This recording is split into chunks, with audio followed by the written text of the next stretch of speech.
Sallallahu Alaihi Wasallam sholat 2 rakaat di bawah pohon itu, dan berkat kesabaran dan sholat 2 rakaatnya beliau, akhirnya Allah Subhanahu Wa Taala memberikan hadiah Isra dan Mi'raj. Diberikan hadiah Isra dan Mi'raj. Kenapa kita katakan dia sebagai hadiah?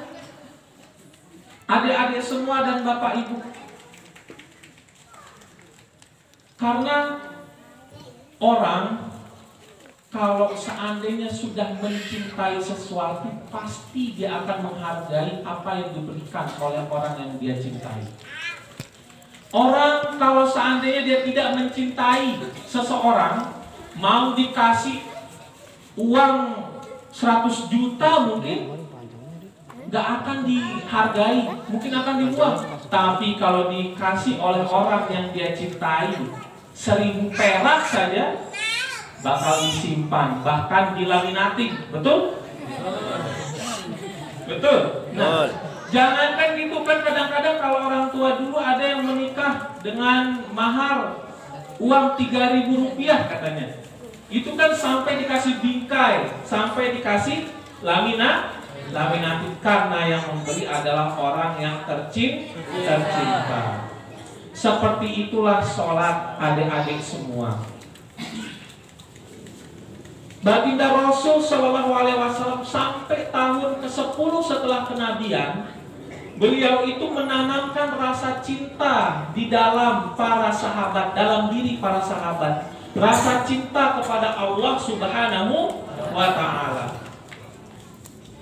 Sehingga ketika diberikan oleh Allah Subhanahu Wa Taala hadiah berupa sholat, ya, hadiah berupa sholat, mereka para sahabat yang kecintaannya kepada Allah Subhanahu Wa Taala sudah dalam, maka akan mengikuti apa yang Rasulullah Shallallahu Alaihi Wasallam perintahkan, yaitu sholat. Apa yang Allah Subhanahu Wa Taala perintahkan, yaitu sholat.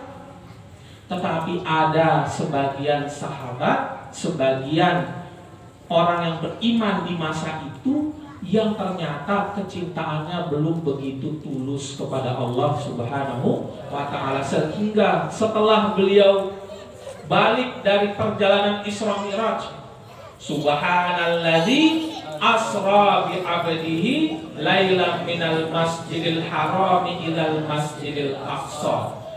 Setelah beliau kembali dari proses Isra Mi'raj, beliau menceritakan kepada para sahabat. Jadi diceritakan bahwa beliau itu memulai Isra Mi'rajnya, kalau misalkan bapak-bapak, ibu-ibu yang pernah berhaji atau pernah umroh, itu dari antara sumur Zam-Zam sampai ke makamnya Nabi Ibrahim, makam Ibrahim.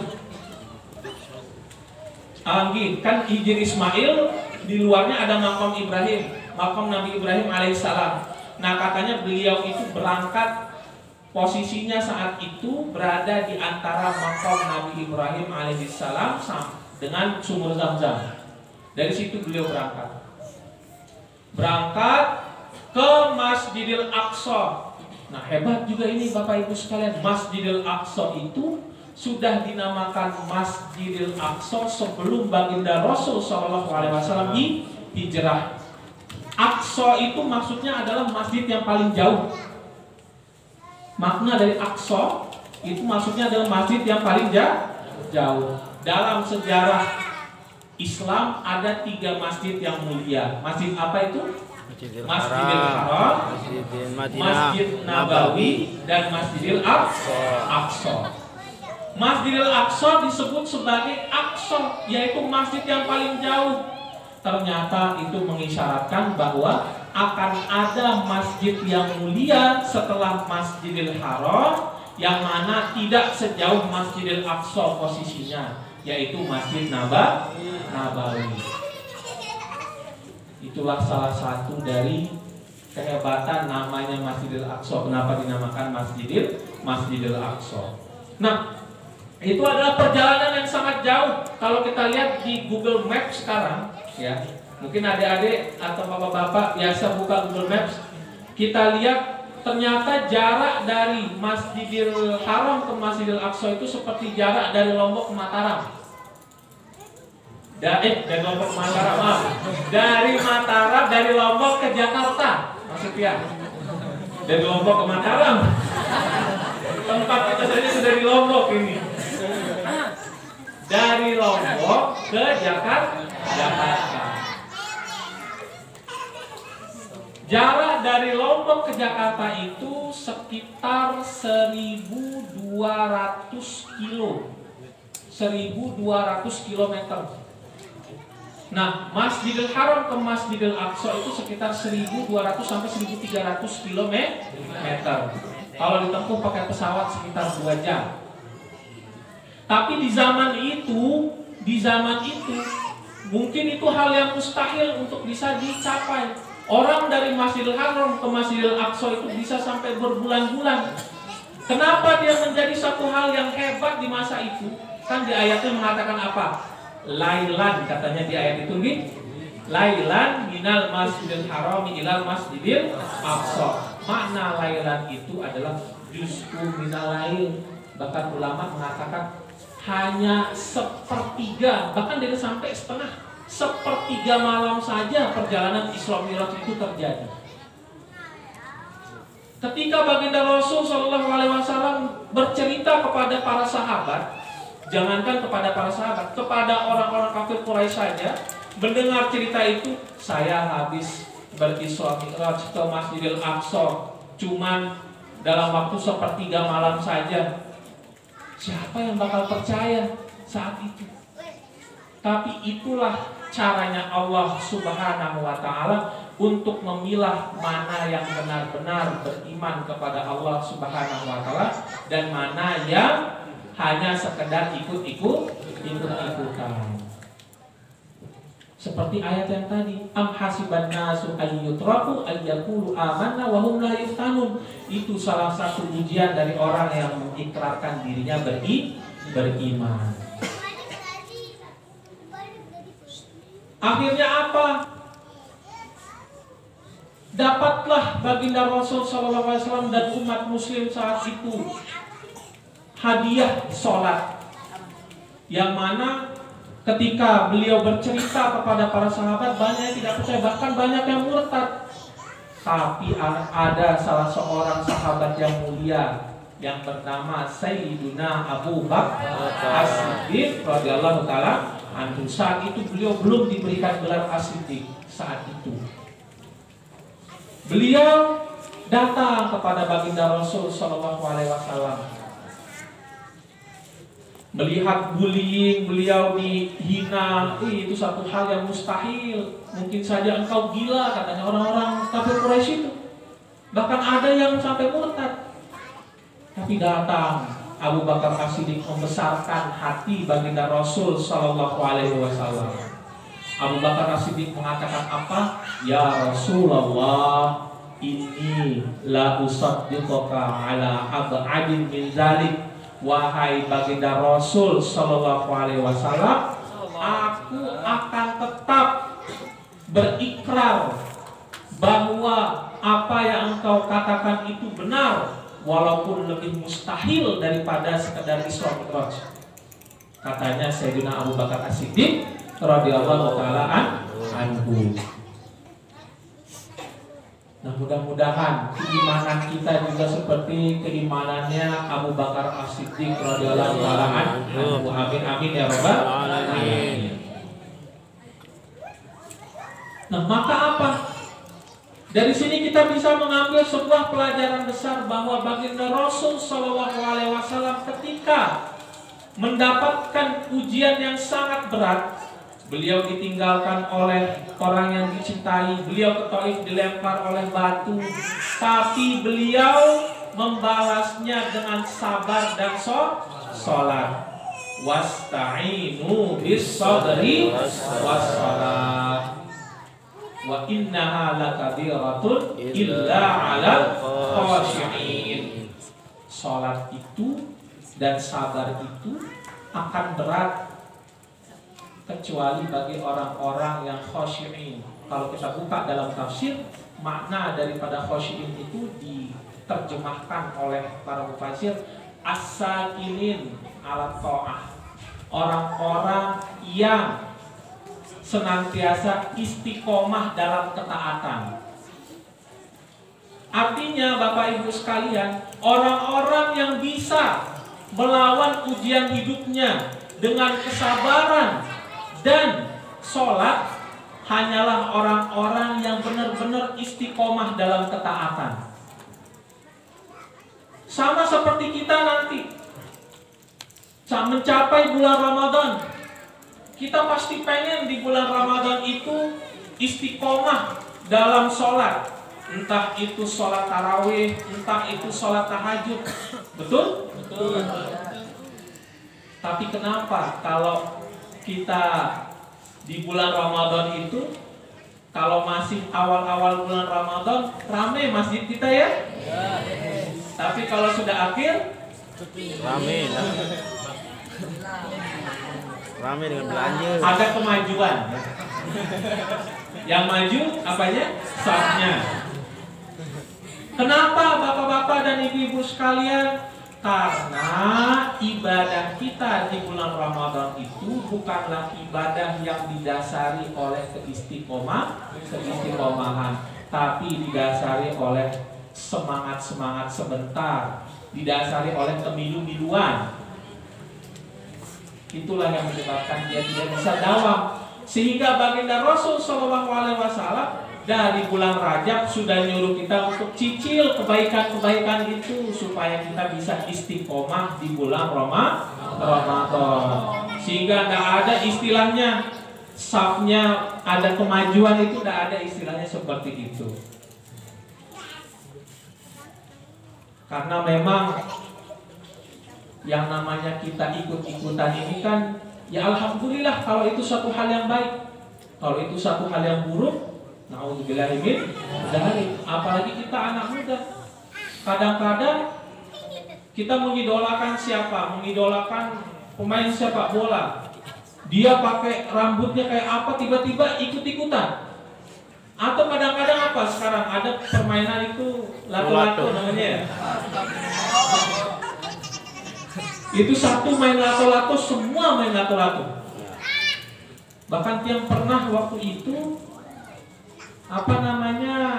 temenin ya, menemani istri tiang yang kebetulan dokter, menemani istri tiang itu ke poli. Itu kenapa? Ada anak-anak main lato-lato, ya Allah, kita aja duduk di poli itu suara lato-lato di mana-mana. Tok tok tok tok tok tok tok tok. Sampai kemeng telinga kita. Nah, ternyata agama Islam, adik-adik semua, mengajarkan kita untuk memiliki beribadah ya secara istiqomah, punya fondasi, tidak sekedar ikut-ikutan. Karena hal ini pernah terjadi di masa baginda Rasul SAW. Ada orang-orang yang sekedar ikut-ikutan, padahal ikut-ikutan dalam kebaikan, tapi disentil oleh Allah Ta'ala dalam Al-Quran. Mungkin bahasa kita disentil atau di plenes ya, disindir, terjelentik oleh Allah Subhanahu Wa Ta'ala dalam Al-Quran. Jadi ketika itu setelah Fathu Mekah, itu kan orang berbondong-bondong masuk ke dalam agama Islam. Wa ra'aitan nas sayadkhuluna fi dinillahi afwaja. Berbondong-bondong orang masuk ke dalam Islam. Tapi ternyata berbondong-bondongnya itu tidak semua karena benar-benar dia itu beriman. Tidak semua karena benar-benar dia itu istiqomah, artinya dawam as-sakinin ala ta'ah. Tidak benar-benar hatinya itu mau ketaatan, tapi sekedar mau ikut-ikutan. Bahkan dikisahkan dalam Asbabun Nuzul ya, salah satu ayat dari surat Al-Hujurat itu dikisahkan. Jadi ada sekelompok orang, beberapa orang datang kepada baginda Rasul SAW. Sekelompok orang ini bilang apa? Ya baginda Rasul, kami telah beriman, kami telah beriman, kami dalam keadaan susah, kami dalam keadaan sulit, tolong berikan kami sedekah, kata orang tersebut. Tapi apa? Allah Subhanahu wa Ta'ala ternyata membalas permintaan orang itu dengan menurunkan satu ayat di dalam surat Al-Hujurat. Ayat itu mengatakan qalatil a'rabu amanna. Ketika sebagian orang Arab maksudnya orang yang meminta sedekah tadi itu mengatakan amanah, kami beriman ya Rasulullah, kami beriman. Kul, katakanlah wahai baginda Rasul sallallahu alaihi wasallam, lam tu'minu walakin qulu aslamna walamma yadkhulul iman fi qulubikum, kata ayat tersebut. Katakan kepada orang-orang itu, kalian itu sebenarnya tidak beriman, kalian hanya ikut-ikutan berislam. Itulah bedanya iman dengan Islam. Jelas dijelaskan dalam ayat ini. Kalau iman itu suatu yang ada dalam hati, satrun, tidak terlihat. Tapi kalau Islam itu adalah yang terlihat. Makanya rukun Islam kan apa? Rukun Islam kita ada 5, syahadat, sholat, puasa, zakat, ibadah haji. Nah, itu yang terlihat. Tetapi kalau keimanan itu kan satu dalam hati yang tidak terlihat. Mereka terlihat berislam, mereka terlihat hanya ikut-ikutan berislam, padahal sejatinya mereka belum beriman. Walam ma yadkhulul iman fi qulubikum, katanya dalam ayat itu. Artinya apa? Adik-adik semua, santri-santriwati Nurul Jannah, kalau ada sesuatu yang viral, jangan kita langsung ikut-ikutan. Kita pikirkan dulu, apakah sesuatu yang viral itu sesuatu yang baik atau sesuatu yang tidak baik. Atau mungkin ada yang viral kemarin, yang apa namanya? Kita lihat itu di video itu yang dia di Pandi, ibunya pakai air lumpur itu. Ya, ada yang pernah lihat videonya itu? Ada dong. Oh, coba ibu-ibu, mele perlu tepandi si lumpur. Kata ibu. Apa bahasa sini lumpur? Raok. Mele perlu tepandi si raok. Nah, arah lihat video hanya gara-gara kepeng, ada nemu kepeng, pandina dengan toana kadu raok. Mele perlu tepandi si raok demi kepeng. Nah, akhirnya apa? Melihat hal itu, ada yang lain ikut-ikutan. Dia melihat, ternyata bisa dapat duit dari pandi dengan toana ke rauk. Bisa dapat duit, dia bilang, ikut-ikutan yang lain. Di pandi juga orang tuanya pakai rauk. Coba mau dibilang ini? Nah, memang bahaya yang namanya kita sekedar ikut-ikutan itu. Padahal yang namanya orang tua itu adik-adik semua harus kita muliakan. Ini jadi perbandingan saja supaya adik-adik terakhir ya, sebelum kita tutup, sudah mau jam 6. Lanjut. Ini lanjutnya ini gombal apa benar-benar bilang lanjut? Lanjut. Ya. Atau sekedar ikut-ikutan? Ya. Ini sebagai perbandingan adik-adik semua nih, supaya adik-adik istilahnya punya semangat untuk memuliakan orang tuanya. Ingat supaya bisa memuliakan orang tuanya. Di dalam surat Shad, kalau adik-adik baca, ada ayat yang mengatakan Qul fabi'izzatika la'aghwiyannahum ajma'in. Iblis itu adalah makhluk yang terkutuk, makhluk yang kekal di neraka, betul?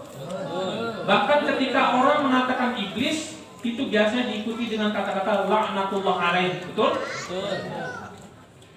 Tapi ternyata iblis itu segitu buruknya iblis itu, masih dia menghormati orang yang menciptakannya dan masih dia menghormati orang yang mengajarkannya ilmu. Siapa? Yaitu Allah Subhanahu wa Ta'ala. Yang menciptakan iblis adalah Allah, dan yang mengajarkan iblis ilmu bahkan sering diceritakan oleh para tuan guru kita dulu kan. Kalau iblis itu sebelum dia durhaka, dia adalah salah satu makhluk yang paling pintar, bahkan lebih pintar dari malaikat, lebih soleh dari malaikat. Tapi karena kesombongan kepada Nabi Adam, ana khairum minka, itu membuat dia menjadi durhaka. Nah, tetapi sedurhaka-durhakanya iblis, ketika dia minta izin kepada Allah Subhanahu wa Ta'ala untuk menyesatkan umat manusia, masih iblis itu menghormati Allah Subhanahu wa Ta'ala. Qul fa bi'izzatika, dengan kemuliaanmu ya Allah, masih dia muliakan Allah Subhanahu wa Ta'ala. Dengan kemuliaanmu ya Allah, la agwiyannahum ajmain, akan aku goda, akan aku sesatkan semua umat manusia, ajmain, semuanya. Nah, artinya apa? Iblis yang sudah kita katakan laknatullah alaih, masih dia memuliakan orang yang menciptakannya dan orang yang memberikannya ilmu. Maka pelajarannya adik-adik, kalau kita tidak bisa memuliakan orang tua kita, yang mana penyebab kita ada, kalau Allah kan penyebab kita ada secara hakiki. Orang tua adalah penyebab kita ada secara majazi. Tidak ada orang tua kita, tidak ada kita. Ada orang yang tiba-tiba hadir di dunia pakai apa namanya, sulap itu, ting, tiba-tiba ada. Tidak mungkin kan? Melalui orang tua. Maka apa? Kalau kita tidak bisa memuliakan orang tua kita tidak bisa memuliakan guru-guru kita yang mengajarkan ilmu, maka apakah pantas kita disebut lebih buruk daripada iblis? Na'udzubillah min dzalik. Tuh, iblis saja masih memuliakan Allah Subhanahu wa Ta'ala, sedangkan masa kita hambanya, ya, hamba dan kita mengaku sebagai umatnya baginda Rasul Sallallahu Alaihi Wasallam, mengaku sebagai hambanya Allah Subhanahu Wa Taala, beriman, bertakwa, tapi kita tidak bisa memuliakan orang tua kita dan memuliakan guru kita. Maka adik-adik semua, pesan kita adalah jangan sekedar ikut-ikutan, tapi pelajari betul-betul apakah hal tersebut baik atau tidak. Kalau hal itu baik, maka silahkan diikuti. Tapi kalau hal itu buruk, maka silahkan ditinggalkan, dijauhi. Nah, itulah pesan-pesan yang bisa kita pelajari dari peringatan Isra Mi'raj, untuk mengingatkan diri tiang dan kita semua supaya kita sama-sama bisa mengambil hikmah dari peristiwa Isra dan Mi'raj. Pertama, pesan yang pertama adalah bahwa kita harus punya tujuan dan cita-cita. Karena dengan kita memiliki tujuan dan cita-cita, hidup kita akan produktif. Nah, kalau bahasa sekarang produktif, hidup kita akan diisi dengan kebaikan-kebaikan, akan diisi dengan keberkahan-keberkahan, ziyadatul khair, tambah kebaikan-kebaikan itu. Sebagaimana doanya baginda Rasul Sallallahu Alaihi Wasallam, Allahumma barik lana fi Rajab wa Sya'ban wa ballighna Ramadan. Kemudian yang kedua, adik-adik semua, pelajaran yang bisa kita ambil adalah apa pelajaran yang kedua? Kebaikan pasti ada ujiannya. Am hasiban nasu ayyutraku ayyakulu amanna wa hum la yuftanun. Pasti ada ujiannya, dan ujian itu tujuannya adalah untuk memunculkan cahaya yang terang benderang pada orang tersebut, memunculkan cahaya keimanan, cahaya akhlak, cahaya kebaikan dari orang tersebut. Makanya kenapa para ulama itu dikatakan dalam hadis kan apa? Yang masyhur itu. Hadis itu kan bilang para waliullah itu adalah alladzina idza ru'u dzukirallah. Katanya kan dalam hadis itu, dalam hadis baginda Rasul sallallahu alaihi wasallam, para waliullah itu adalah orang yang ketika kita pandang langsung kita ingat kepada Allah Ta'ala. Itu salah satu ciri seorang waliullah, katanya baginda Rasul sallallahu alaihi wasallam. Mengapa? Karena memang ia sudah seperti permata, memunculkan cahaya yang sangat mengkilap, membuat orang menjadi tertarik. Cahaya-cahaya, istilahnya cahaya-cahaya kebaikan dalam diri dia itu memancar. Dan orang dengan melihat akhlaknya saja, tidak hanya akhlaknya, mungkin saja asar dari perjuangannya. Orang melihat kisahnya, orang melihat cara dia jalan, cara dia bertutur kata, cara dia berperilaku, sudah bisa mengingatkan kita kepada Allah Subhanahu wa Ta'ala. Coba guru besar kita Al-Maktulah Maulana Syekh Tuan Guru Kiai Haji Muhammad Zainuddin Abdul Hamid. Kita baca sejarahnya, kita lihat perjuangannya. Jangankan kita melihat beliau yang kan lahir tahun 94, kesempatan yang bertemu dengan beliau itu hanya sekali dulu. Yang ingat, hanya sekali yang dapat kesempatan bertemu. Mungkin kalau ibu-ibu, bapak-bapak di sini mungkin sudah berkali-kali nih. Mungkin sudah berkali-kali ketemu dengan Almarhumah Maulana Syekh. Mungkin bahkan sampai berguru, sampai menerima ijazah wirid khusus juga. Kita hanya mempelajari sejarah dan asar perjuangan beliau, ya, bekas-bekas perjuangan beliau yang ditinggalkan saja sudah mengingatkan kita kepada Allah Subhanahu wa Ta'ala. Apalagi kita bertemu langsung, masya Allah, tabarakallah. Itu salah satu kenikmatan yang sangat hebat, ya Bapak Ibu sekalian. Nah, jadi ujian yang kita terima itu adalah bagian dari cara Allah mengeluarkan cahaya dari diri kita.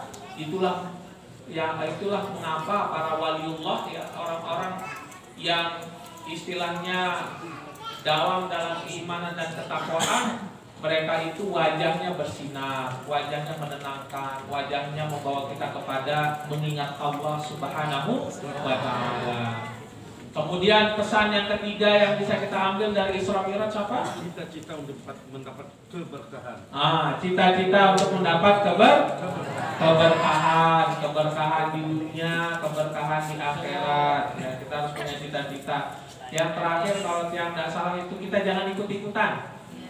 Ya, jangan sekedar ikut-ikutan, apalagi ikut-ikutan yang jelek. Ya, ikut-ikutan yang baik saja. Kalau itu ternyata bukanlah berasal dari diri kita, diperingat oleh Allah Subhanahu wa Ta'ala dalam Al-Quran. Apalagi sekedar kita ngikut-ikutin suatu hal yang buruk. Misalkan kita ngidolakan pemain bola, kita lihat rambutnya bersemir, disemir rambutnya.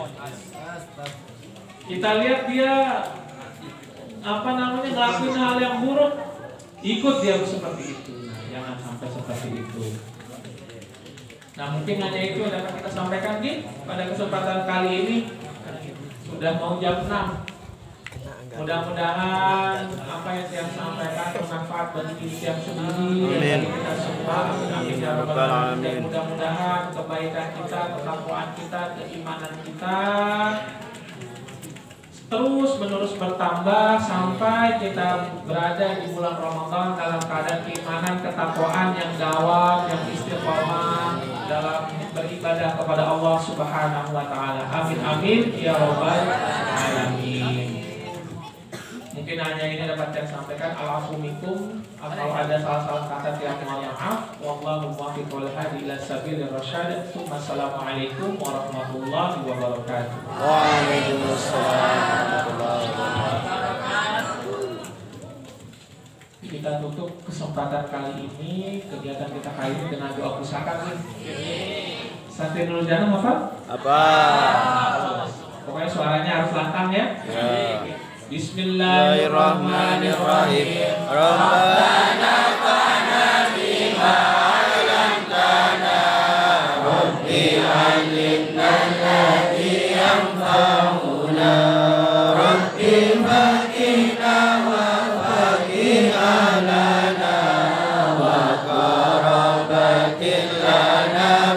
ديننا مع أهل القدر أنسى والذكر ربي وفقنا ووفقهم لما ترتدي قولا وفعلا كرما وارزق كل حلالا دائما وإلا أذكياء علماء نرضى بالخير ونكفى كل شر ربنا أصلح لنا كل الشؤون وأكرم بالرضا منك العيون واهدي أنا ربنا كل الديون قبل أن تأتينا رسل المنون واغفر استر أنت أكرم من ستر ربنا يا ذا الجلال والمنان انشرا لواء بالوطن واحفظنا دائما من الفتن واهدي رجالها على السنن وانشرنهم في العشايا والبركان ربنا يا ذا الجلال والمنان انشرا لواء نهضة الوطن واحفظنا دائما من الفتن واهدي رجالها على السنن وانصرنهم في العشايا والبكر ربنا يا ذا الجلال والمنان انشرا لواء نهضة الوطن واحفظنا دائما من الفتن واهدي رجالها على السنن وانصرنهم في العشاء